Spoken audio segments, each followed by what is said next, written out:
Welcome aboard, all you wonderful groomers, pet stylists, and canine cosmetologists. You found the Traveling Groomers Podcast, where we discuss lessons learned from mobile and house call grooming. I'm one of your hosts, Chris Bear Anthony. Any moment now, we'll be joined by my co-host and friend, retired mobile groomer and educator extraordinaire, Mary Aquendo, and very likely a special guest to help us chat about all things grooming, grooming industry related, and just plain fun digressions that I will totally wrangle back to topic. Grab those travel mugs and climb aboard to see where today's topic will bring us. Let's roll. Okay, so we have a special guest today. Hi, Amy. Hi, Mary. Hi, Chris. Hello. We have on our podcast today the lovely Ms. Amy Peller, who Mary actually introduced the two of us. Well, Amy is like a real go-getter.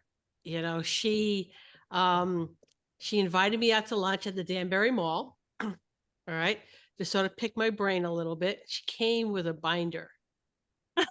I don't even remember the binder. Yes. Okay. I am kind of in a little bit of an awe of the way Amy's brain works, because let me put it to you this way. She is now the treasurer of the New Jersey Grooming Organization. And we have said she's not allowed to leave, basically. Hey, listen, good treasurers are hard to find for associations. I'm on the board of two, and it's with the caveat, don't you ever put the word treasurer by my name. Ever. Yeah. Do not make me responsible for money. Or math. Or math, I even. I mean, not only am I the treasurer, I feel very treasured. So by all these very nice words. So thank you. So I guess the point is that if you have a really good treasurer for your association, be nice to them, take good care of them, because you do not want them to leave. Because if not, guess who gets to be treasurer? You. Yeah. No.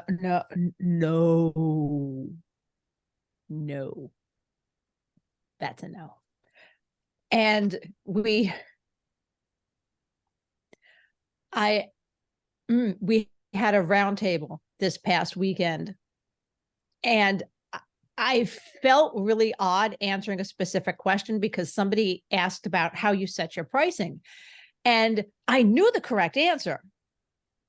But I'm so glad there wasn't a follow-up question that dealt with actual math, because my answer is sit down with your money person and figure out how much you need to make from your business to put in savings for your business, put in savings for you for retirement, pay for your health insurance, put aside money for education and go to trade shows, pay for a vacation, health insurance, live well. Don't just exist. Do all of these things and figure out what that dollar amount is, and then work backwards and figure out how to price your grooms, which is the correct answer. But that's about as much as I have. Like any further math related, I was like, maybe there are other people on this panel for that, please. And thank you. So that's why Amy is here. And if you hear me refer to her as Miss Peller anytime during the show, it's because there is another Amy on our board. So half the time that's just to avoid confusion. She's just Miss Peller. I know each other, Amy. Yeah, you don't want to be asking either Amy the question that is pertinent to them. You want to be Amy. Correct. You want to be Amy specific. You definitely want to be Amy specific. I want to be Amy because both of you have very specific areas of expertise that make you super valuable to our board. And I value both of you, but yes, you get very different questions. Different questions, different answers, but that's what makes it fun. And speaking of fun, I mean, there's nowhere that I would rather be, well, in general, than talking with the two of you. And to talk with the two of you about the topic of pricing, I mean, it doesn't get better than that. So I'm delighted to be here. All right. See? So And did we this just is why we cross love something her. off your bucket list? Well, yes. But I somehow don't think that it's an item that can fully leave your bucket list.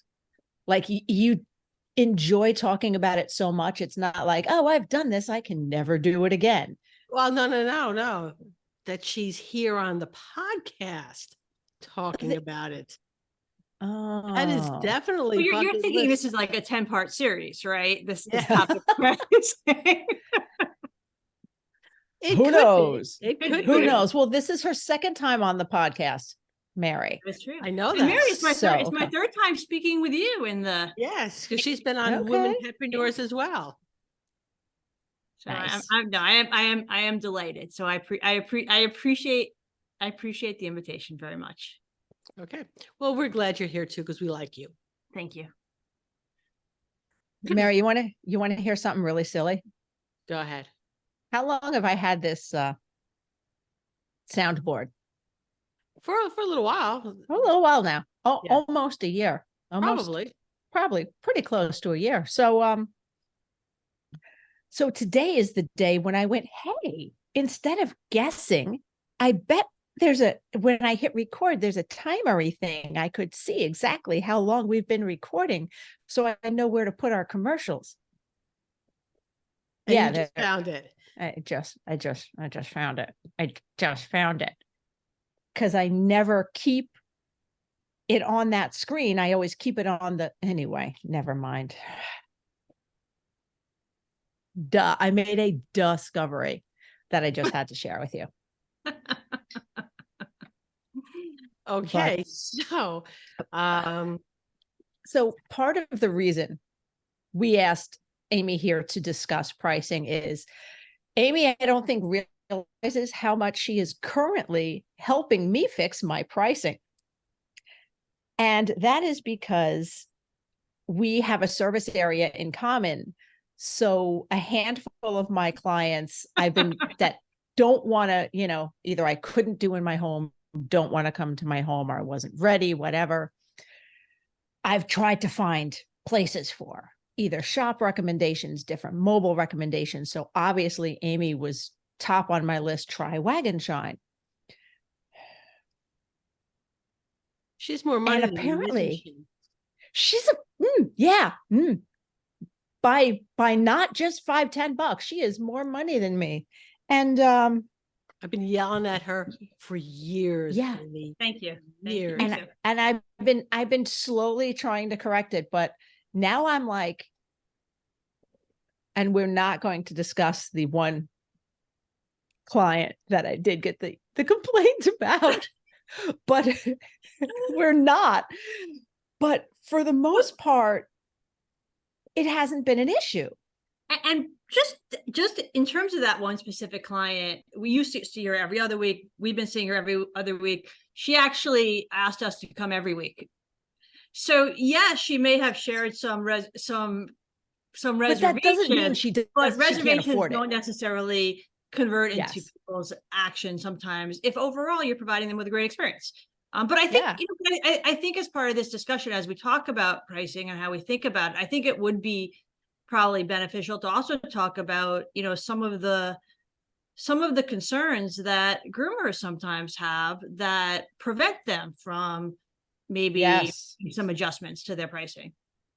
Yes. Oh, yeah, there was a post. I think it was in Pro Groomer, but it could have been Grooming Business Owners. It was one of the groups. And she put it in as an anonymous post. Okay.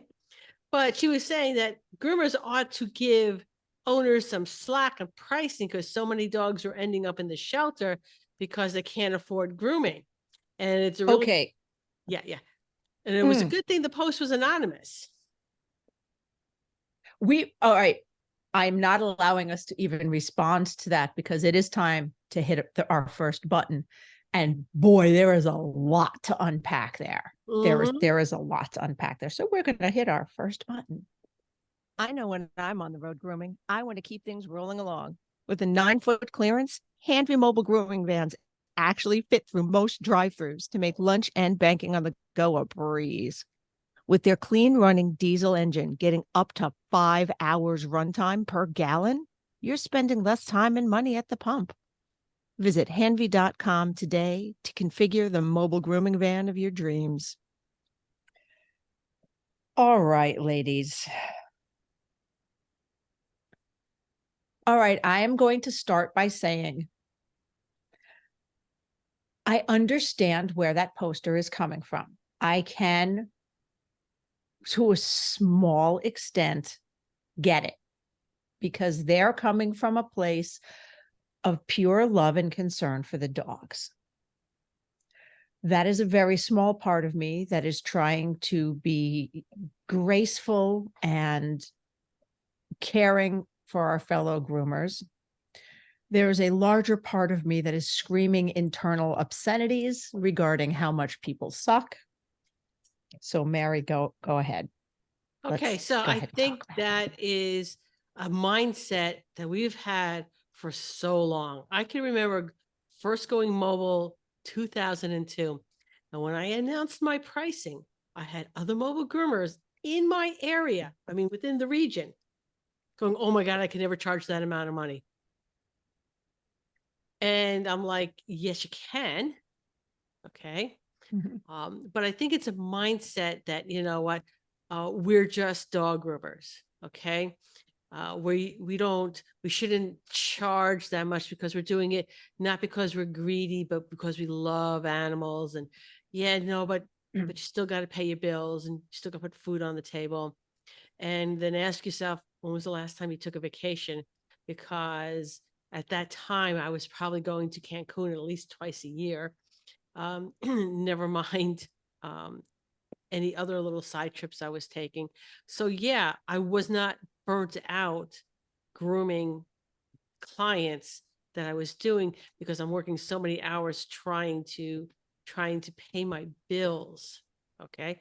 So, but I think it is definitely a mindset issue. And I think we've come away with it, but we're not there yet because obviously by that post. Well, I agree. And I think it is I think it starts with mindset, thinking about pricing. And I don't think that type of post or that type of perspective is unique to grooming. I think that if you look across different industries and you look at what I would call industries of passion, industries where people go into the industry, particularly because they are extremely passionate about it, I think what you tend to see in a lot of those industries is they have undervalued themselves relative to their worth to their clientele. And part of it may be because they get a lot of fulfillment. We get a lot of fulfillment from the work that we do, but there's no reason why we can't get a lot of fulfillment and also make a great living and feel sane, and do right by the dogs and by the clients. And so I think a lot of this stems from, particularly when we're talking about mobile grooming. I think it's true of grooming in general, but particularly when we talk about, mobile grooming, I think we really have an opportunity to take the mindset of we are a premium service and a premium experience, and people will pay for that. And so to me, I think a lot of it starts with that. And yes, it's about creating amazing work and treating the dogs really great. But the magic of what we do is so much more than that. It's about like the whole role we play in our clients' lives and how we help them with convenience, with peace of mind, with just the overall experience. I mean, my hope is that from the minute somebody calls me, they see we're a different experience than maybe the 20 other places that they've called that day, grooming or beyond. And I think that sets a tone. And then every interaction you have screams, this is an A+ experience. And then you know what? You can't just go down the street and pay what could be a lot less money, because what we're offering is really unique. And I like, not everyone can answer the phones like you do because we have a lot of groomer operators. Sure. But I think that's where the experience starts. And I think that's where we should look at maybe hiring either a receptionist or maybe some type of virtual assistant So there's a live person to answer every phone call. And they don't have to be a groomer. They just have to be educated enough to answer basic questions so that they talk to a live person. Now, you're clearly doing more than that, but wouldn't you say it would add value if you could pay a virtual assistant? Yeah. And I forget what they're called, but they have them specifically. Sure. Virtual So assistants. your business, Yeah. well, Yeah, no, I mean, that- for phones, Yeah, for no, phones, so that they, that's virtual Yeah. well, assistants. no, it's, I mean, but there's there a are, company. yeah, there are people that Yeah. do that type of role in kind of like a timeshare type of way. But I mean, I think, Yeah. no, I think that is where the experience starts. And if you're building you're building your business, I mean, if you can charge 50% more than you were thinking about charging, you know what? That's like 50% less dogs that you potentially need to see to make the same amount of Have to money. groom. Yeah. Yeah. And I think, like I would challenge us all to think about like premium services in our lives, services that, we love and there are other alternatives for, because I hear people all the time, oh, well, they could just go down the street and it's $50 less. Why on earth would they see me? But I mean, I think about the Starbucks coffee that you buy for $6 or $7, or think about the Uber Eats or the DoorDash. I live in a pretty urban place. I could walk 6 blocks away, but I don't. And instead I pay lots of delivery fees because it's more convenient. It's more convenient. Yeah, And what, let's talk yeah. about Starbucks for Yeah. a second, okay? And it's right, they do provide an experience, because I was in the drive-through at one of the shows. I forget which one. I was with River, okay, who has a Starbucks fetish, okay? And at first I'm like, this is ridiculous, but she's ordering her whatever it is she's ordering, and she's so specific with what it is she wants in that. Okay. But she gets it. But she gets what she wants. right. Mhm. Okay. So if she wants 2 pumps of soy oat milk, Whatever. Yeah. whatever. Okay. No, you do the 2 not- pumps of flavor.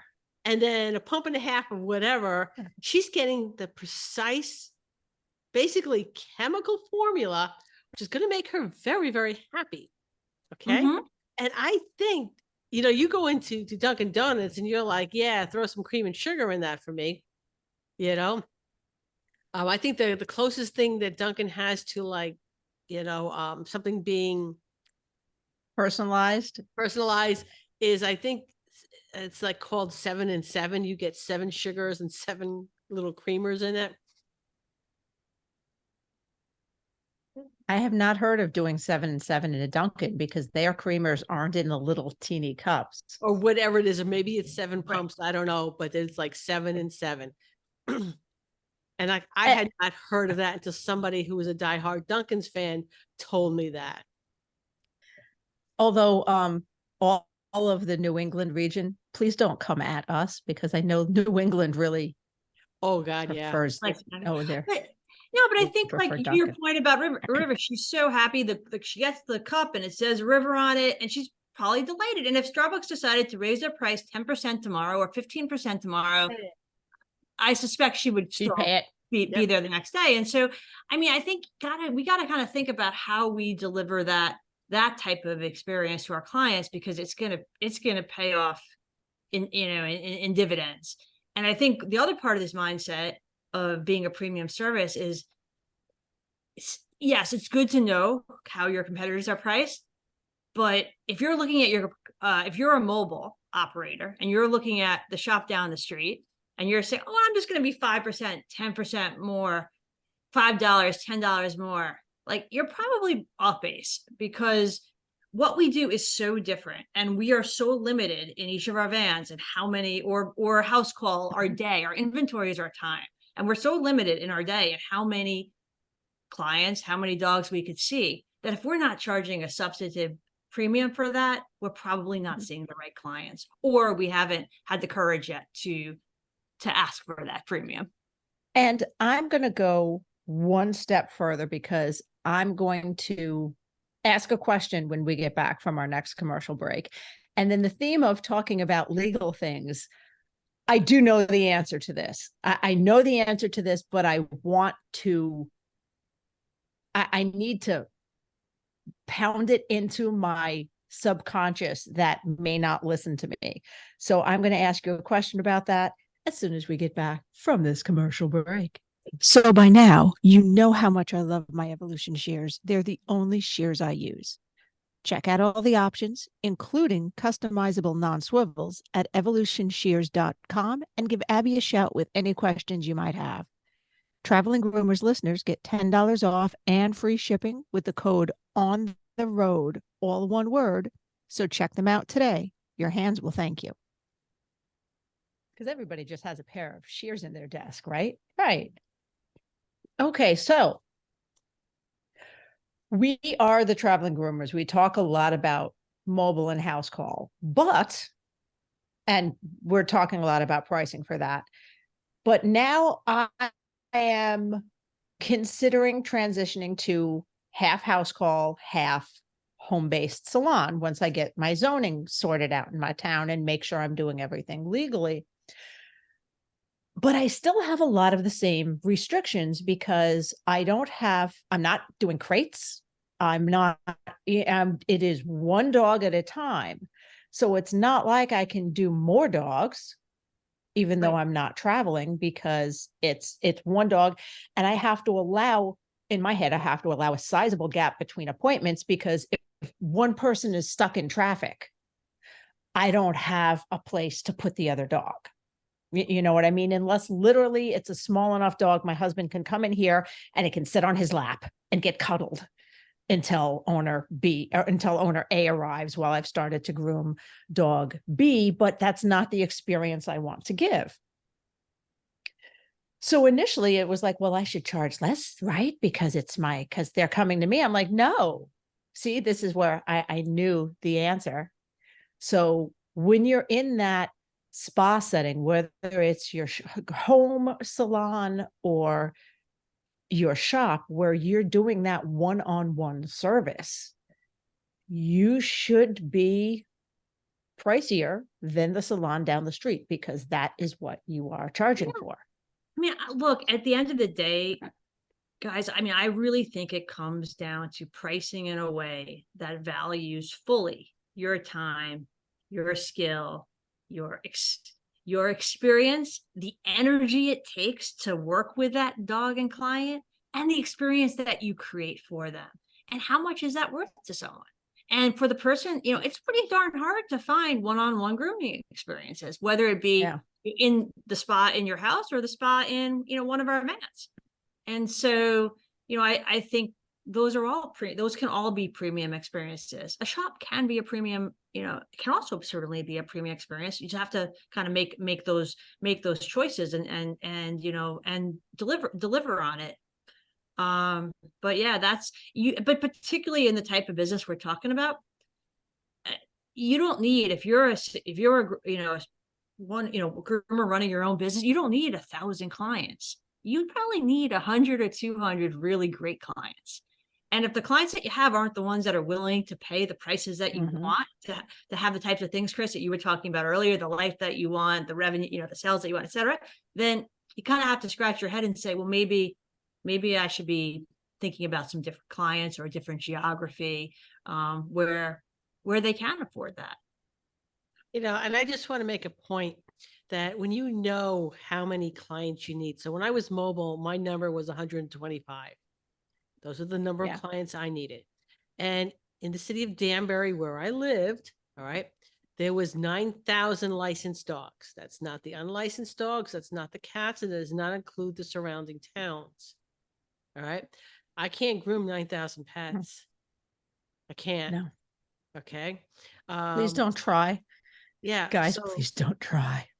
So if all my pool was those 9,000 pets and that was it. Okay. Amy, do some math for me. What's the percentage if I need 125? It's very, very small. It's very, very small. It's less than 1%, right? Yes. Around 1%. You just asked her to do algebra live. Like yes, That's not algebra. Yes, it is. It's solving for X. The answer is teeny tiny. I think. The answer is teeny tiny.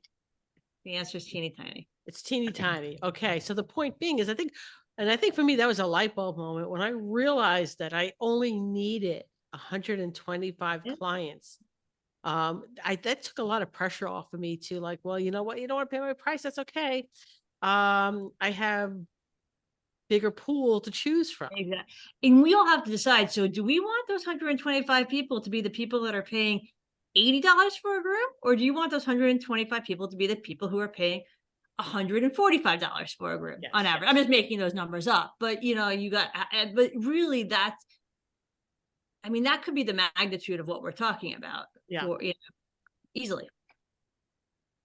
All right. So the question is, so rather than like pulling a number out of the air, okay, how do you go about then deciding what are the considerations that go into your price? How to determine at least what your base minimum pricing is? I think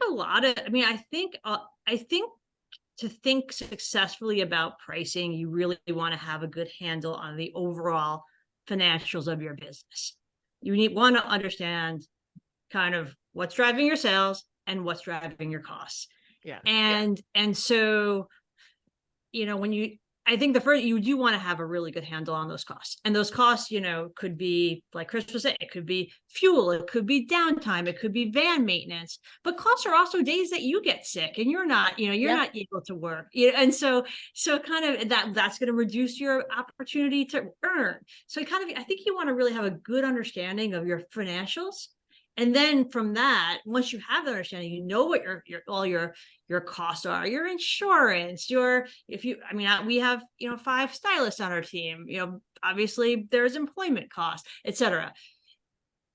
You then back into, how much do I want to earn to have the type of lifestyle, that I want, that I'd like to have.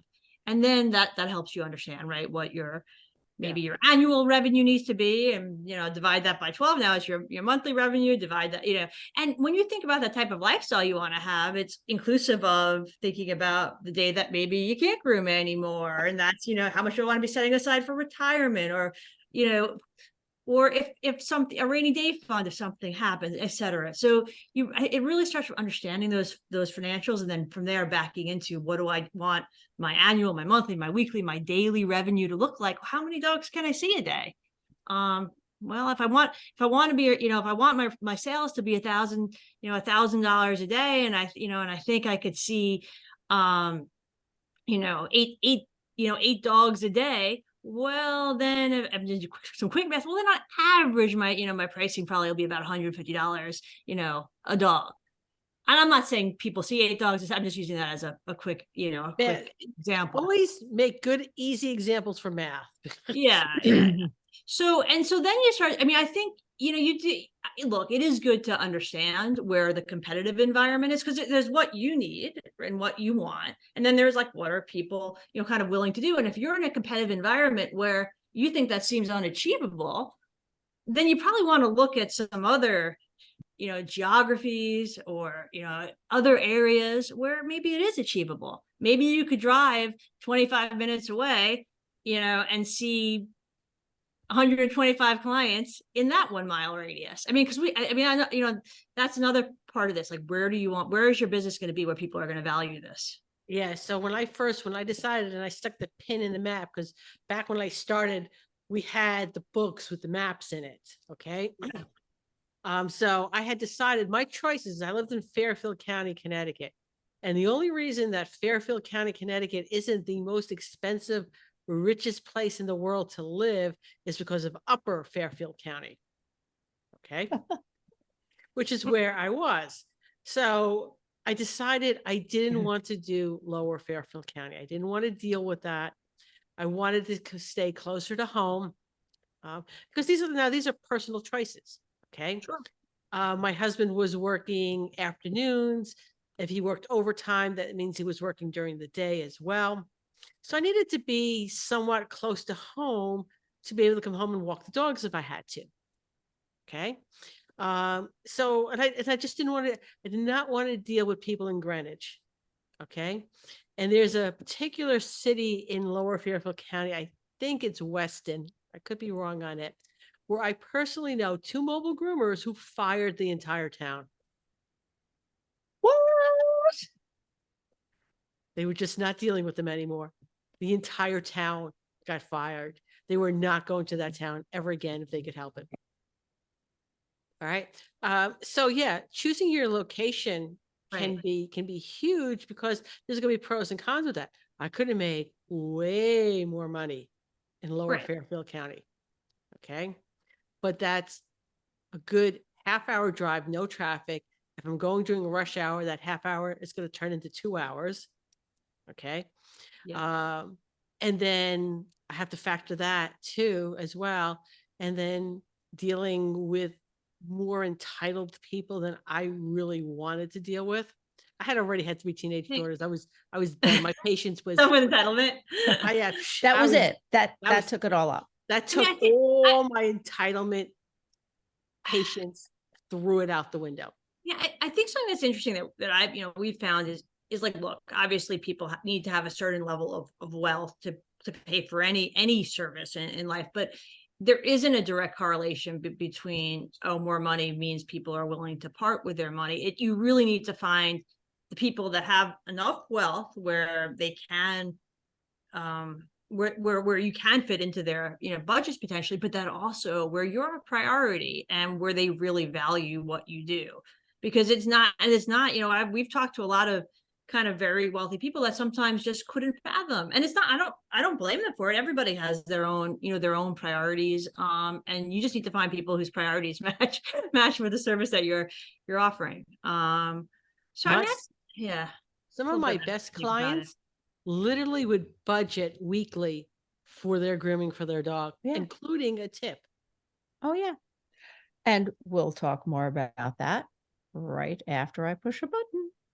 I love being a house call groomer, but I hate doing laundry or worrying about asking my clients for fresh towels. Raypet has solved those problems for me with the Wet Pet disposable towel, taking up much less space than traditional cotton towels and easy to wring out and reuse. These super soft, comfy, absorbent towels eliminate any cross-contamination concerns between pets. And now their new smaller washcloth size can even help those sensitive eye areas. Great for cleaning out wrinkles gently and thoroughly. Need to keep water bowls for your clients on hand that are easy to disinfect, but hate all the room traditional clanky metal bowls take up? Or just have a very active pet? Their collapsible silicone bowl comes with an aluminum D-ring hook that can be attached to your pet's leash or anywhere else in your van for easy storage. You can get one by itself or in their handy travel kit, along with a set of 3 tick removers and 1 small wet pet towel. So stop by their website to check it out, raypet.net, and tell them the Traveling Groomers sent you. So Easter egg for the people who watch the unedited version on YouTube would be me yelling at my dog and taking away the package she was ripping into because, I'm just going to edit all this out in the audio. Because Chris is really good about editing the audio. And I'm like, this thing's going up on YouTube as is. I try to warn all our guests, but I figure, maybe it'll just be an Easter egg. Anywho, so regarding that post about, we should be mindful because these are pets that are winding up in shelters. Bottom line is we can't hold ourselves responsible for other people's poor choices. And anyone who has a family member who has had substance abuse problems or addiction problems feels that guilt. Like maybe I should have helped him with this, or I should have done this, or I should have done that. But the bottom line is we can't make choices for them. We can care for them and we can care for those people and those dogs. But if even people who are better off and well off budget for their dog's care, that is something that when you adopt or purchase or take from a friend or pick up off the street, however you get your animals. I have done all of those things. No, I've never really purchased one, but when you take on that responsibility for a life, you have to take on the responsibility for their care and work it into your budget and find something that works for your budget. If that's getting them shaved to the skin every 4 months, Right. because that's what you can afford, I can't judge you for that.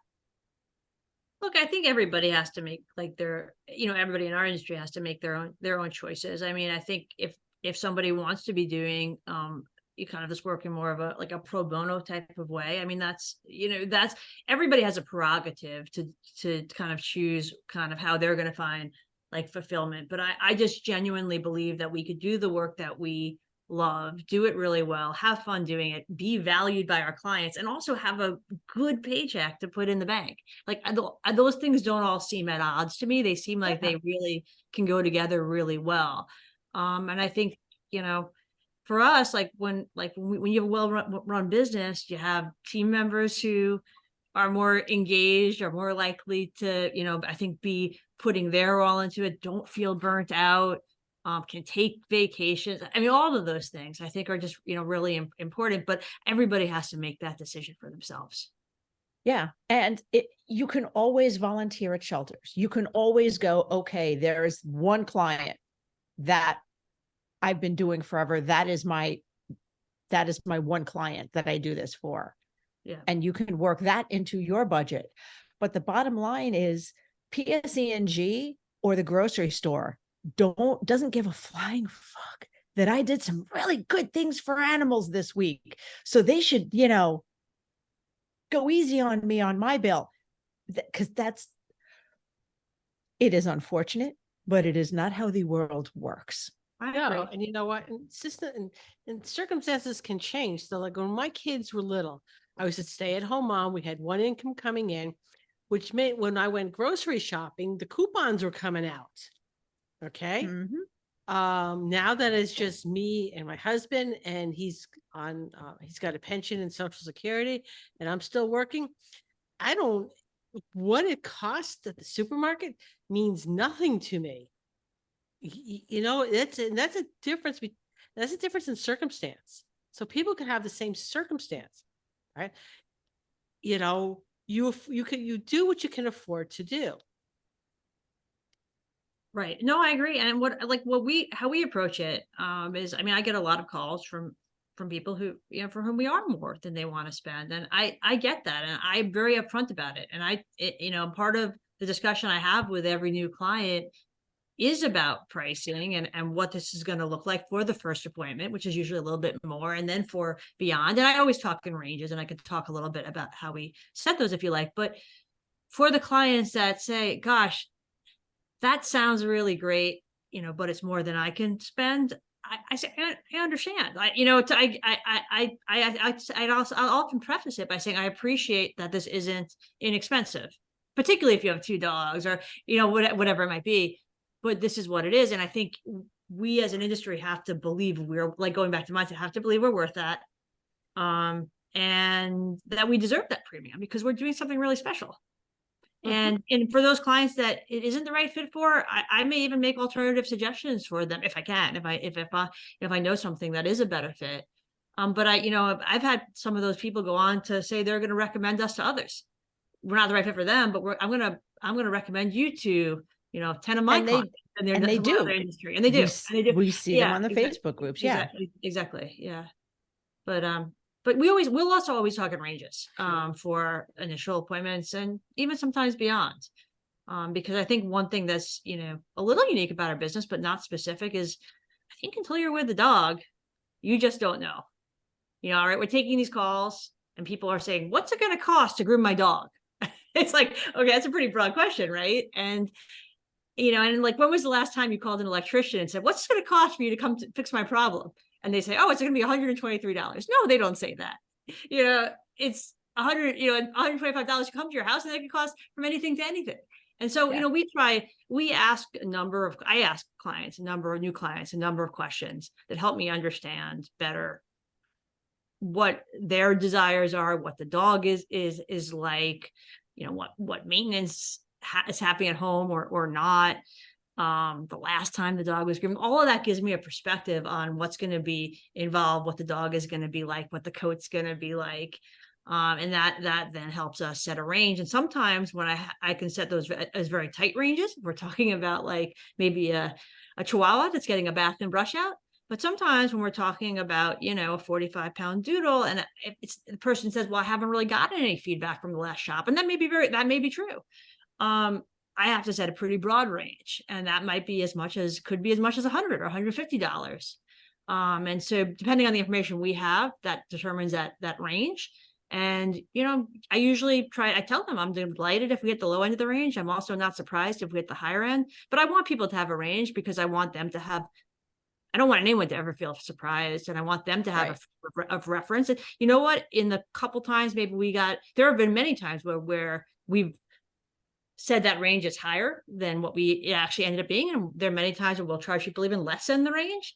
We'll just never charge somebody more than the range. And then those couple times where it does take us a little bit longer or a little bit more work, that's a cost that we eat. But that's a couple of times in, 3 years of business.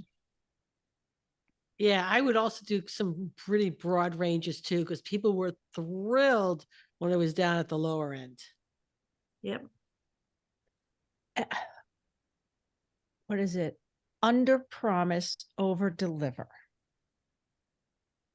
Right. Because if we say, "Ooh, it could be $250," and it's 180, 190, they're thrilled.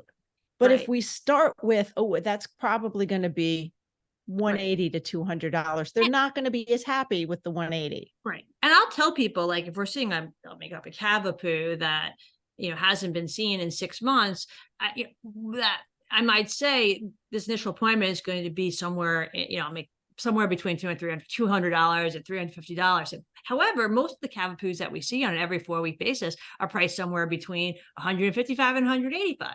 Because when we're seeing them on that schedule, now it's a maintenance routine. And we know what the dog's going to be like. And we don't need to allow this enormous amount of variability where maybe we have to block out 4 hours on our calendar. And, there's a cost to that. So and I think people seem to get that. And my hope is that it also encourages them to kind of keep their dogs in kind of maintenance mode on an ongoing basis. And it seems to do that. So I'm pleased about that. All righty. We are pretty much right on track to hit another button at that nice natural break that I didn't have to force or nothing. Yeah.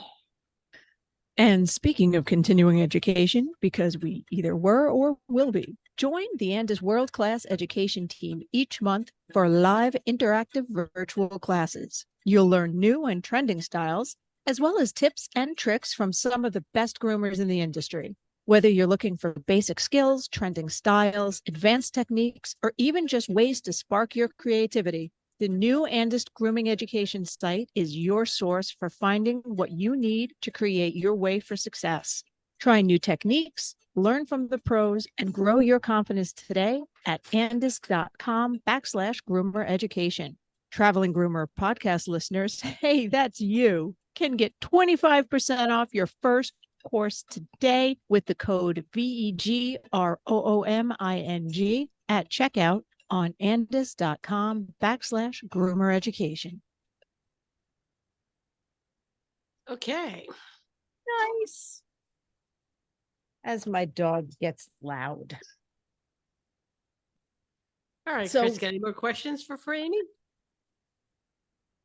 You know what? My questions got answered in a really personal way when people who have been cheap with me all of a sudden give her no flack. So it's clearly a familiarity breeds contempt kind of situation where I started too low and I haven't raised in forever. And they're just like, oh, okay. And yeah. And I already warned a handful of my clients. Did you just throw a giggle ball at me, dog? Yeah, she did. I already warned a handful of my clients that I will be going up when I come back. I mean, I think there is an element of not being apologetic about this and owning Yeah. it. We're running a Yes. business, and by charging the types of price, our prices are. It doesn't surprise. I mean, I will tell clients we work very differently than the way a brick and mortar shop works. Our pricing is also going to be very different, probably significantly more. But by doing that, we're able to run the type of business that we want. So that means that we have the money to have backups of our backups of our backups, when Which something you breaks. need to That run a means business. that Yeah. when the van breaks, I could bring it to the mechanic down the street who's 5 minutes away instead of the Mercedes that might have it for a week, and the mechanic down the street gets it done the same day. Like, it lets me invest in the types of things that continue to make this experience great, great for our clients. But I think there is a big element of, when we're thinking about pricing, like kind of a little bit separating the personal, not being apologetic, really owning it, and just being really transparent with people. And that's true for price increases too. Like, when we're raising, like the way I think about price increases, and I'm always looking at our pricing and thinking about, is it equity, is everybody where we need them to be? But I'm also not of the school that I don't want to be having that conversation with a client all the time. I want to have that Right. conversation maybe once every 12 to 18 months, and take a big enough increase that I only need to have that conversation maybe Yes. once every year and a half, versus like, I don't want to be having that conversation every 3 months or 6 months. Oh, we're increasing our price $3, or no, just like, do it fewer times but think bigger. And look, don't be surprised if people push back. People are going to push back. And that doesn't make it, they're not bad people. They're not cheap. It's just they haven't yet been educated that this is a premium service in a lot of cases. And that's not their fault. And so I think I think kind of try to take the personal stuff out of it a little bit. And if at the end of the day, if they don't want to go, if they're not willing to go there, and that's okay if they don't value it enough to pay what you want, and go find one of the other, what was it, 9,000 households married with dogs. Go find one of the other ones that does. Absolutely. We get to choose our clients in this business to a large extent. And to anyone who's ever taken one of my classes, where I've talked about pricing, who may be at this point going, oh my God, Chris talks about valuing, and I'm very adamant about it in class. And to anyone going, is she a hypocrite because her prices are too low? No, I don't. What it is I don't want you to make my mistakes. That is what I am passionate about and adamant about, because I know where my problems are. And that's one of the reasons I'm so insistent on pricing correctly when younger groomers or people who are just starting their business come to trade shows, because I joke, look, I've made all the mistakes for you so you can learn from them so you don't have to make them. That is why I'm passionate about that. And it's something I know that I got to work on. So. And as hard as it is to have that conversation about increasing a price, if you are in a place where you're too low, because it's scary and it's, I get it. Like, it's uncomfortable. And, these feel like very familiar relationships. And now we're talking about the numbers. As uncomfortable as that is, I promise you that every time you go back to that house and it's whatever it is, $30 more, $40 more in your, you're going to breathe a sigh of relief for all the things that you do with that additional money. And so I would just encourage anyone who feels like this is scary, and you think you might be too low, try it, and I can't tell you the number of clients where we've sent, where I've let them know, whether it be verbally or sometimes a text, depending on the client, where we're increasing our pricing. The number of clients that have just said, you guys are worth every penny. Like, we love what you do, and we totally understand. And we have reasons, like, we explain why we increase our prices. It's not just random, but they get it. Everything else around them is increasing too, and all your costs are increasing. All my our shampoo costs are increasing. Gas is increasing, and the thing is, gas does this thing, but it does right. Yeah. It never goes yeah, it never goes back down to where it was 2 years ago. It'll dip a little bit and it'll get a little more reasonable because we're already shell shocked at the higher prices. So then when it drops 10 cents Right. after jumping 40 cents, we're like, oh, that's better. And if a new client calls and tells you, are you crazy? Are you insane? That's okay. Like you're just not the right fit. And Yeah. that's totally fine. And don't worry about it. Go, find the people who are the right fit. That's kind of what that would be what I would say. Yeah. It also brings up the topic that some people get are very much bullies when it comes to women. Yeah. But I'm not paying that. Okay. Nice doing business with you. I wish you well with your next groomer. And I've had that conversation. I've had a client yank the phone out of her husband's hands, and I could hear her telling him to shut up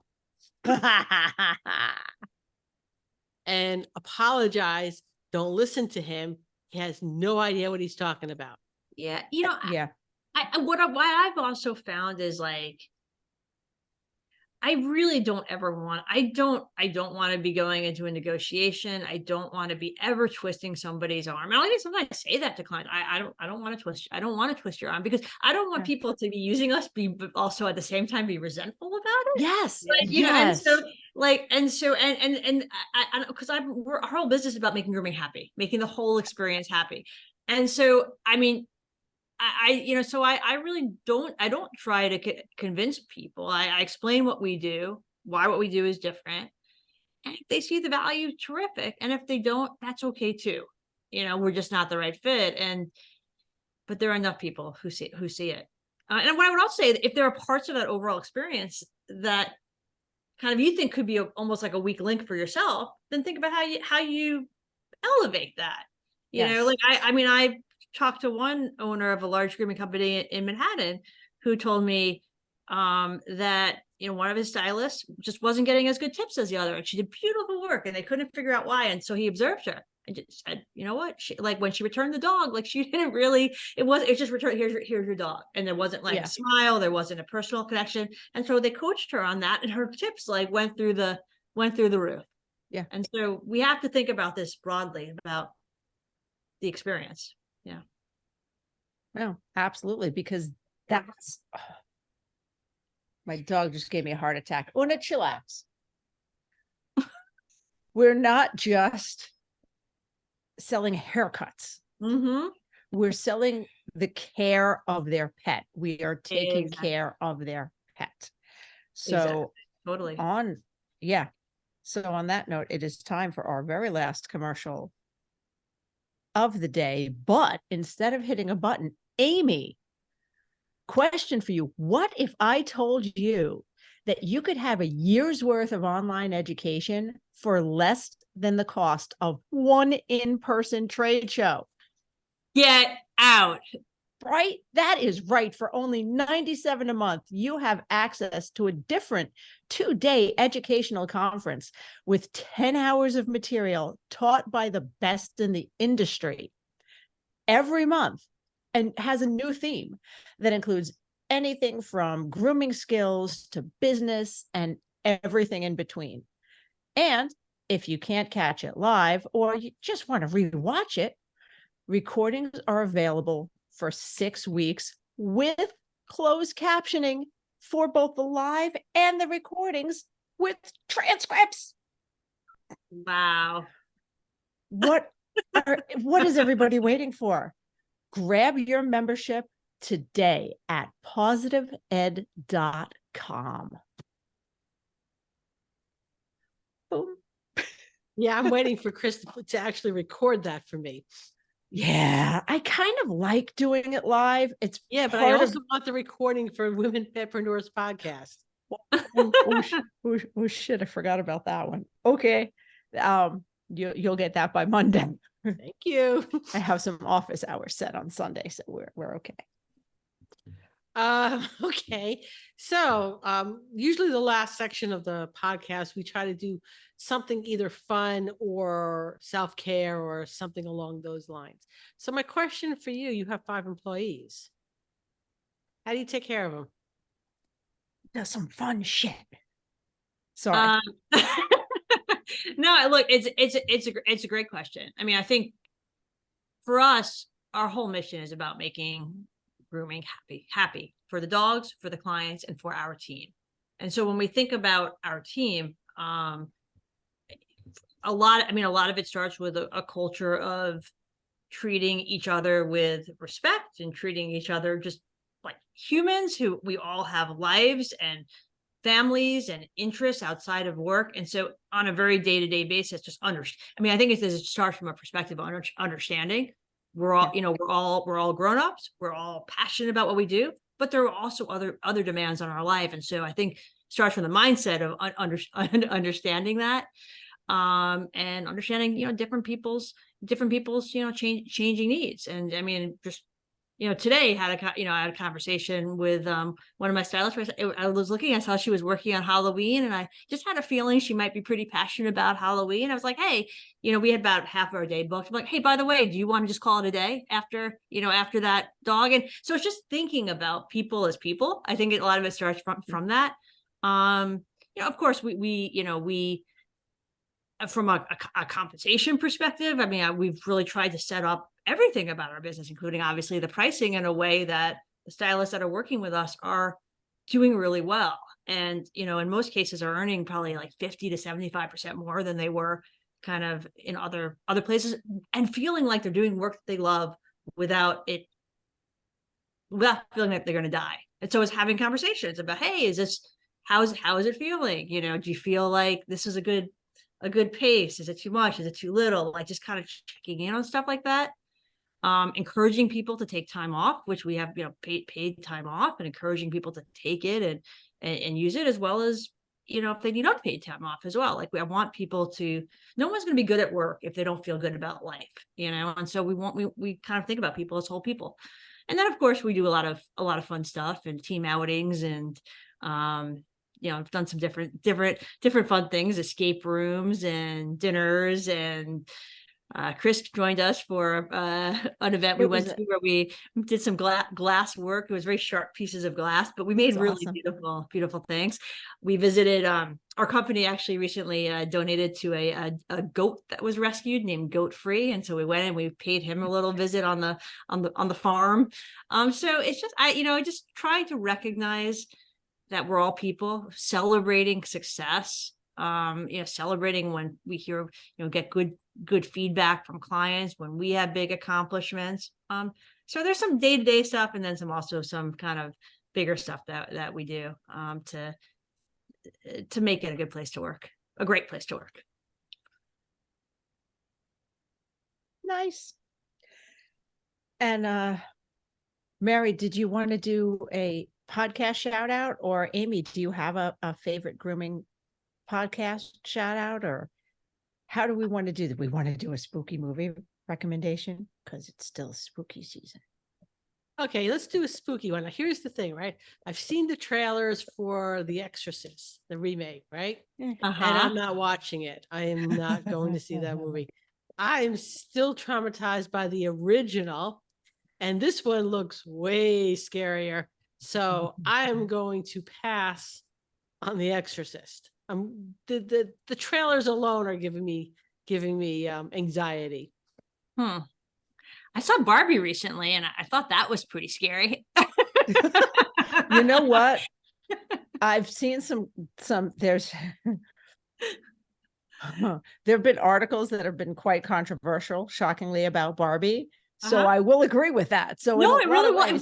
It was scary. I mean, it was. I thought an excellent movie, but had some very kind of scary underlying themes about how the world can work. So I'm going with Barbie. Okay, that works for me. That works. I don't have really any new ones. There is a movie that is available on Netflix or somewhere for the month of October that I don't think of as a Halloween movie, but I haven't seen yet. I don't think it's spooky at all. And my husband's like, oh, it's goes, oh yeah, Shape of Water is on. You said you wanted to catch that. And I'm like, is that like the merman porn for like chick porn movie? And he's like, Oh, yeah, yes. So I don't know why that's for the month of October. So it's not really a spooky movie. I didn't really go there, but spooky movie, if you can find the Rose Red miniseries by Stephen King. And they did it as a miniseries, not as a movie. Oh, that was good. That was some good stuff. Stephen King movies can be quite intense too. Stephen King movies and Jonah Hill. Look out for Jonah Hill. He uses a pen name, but all you have to do is see a picture of him and go, oh, that's Stephen King's son. That's Stephen King's son, because yeah, he looks just like him. Wow. So I want to say, was Nosferatu Jonah Hill or Stephen King? They did a series of that on that. Jonah Hill. Jonah Hill. I thought so. That was Not very the good. actor, right? No. Was it? No. Oh, wow. Did I completely mangle his name? Maybe because I completely mangled his name.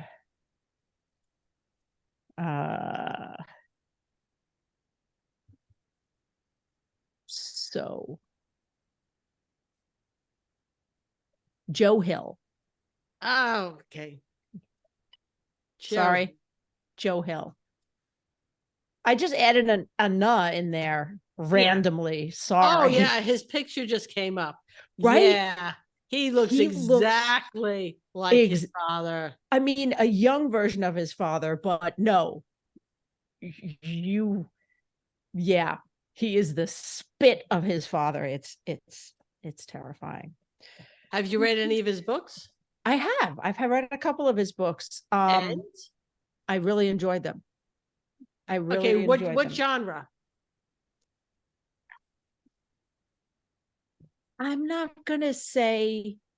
Well, I'm not going to get a book that I don't like this genre. What's the genre? Horror, suspense, horror light. It's not like horror. It's more like Stephen King light. Yeah, maybe.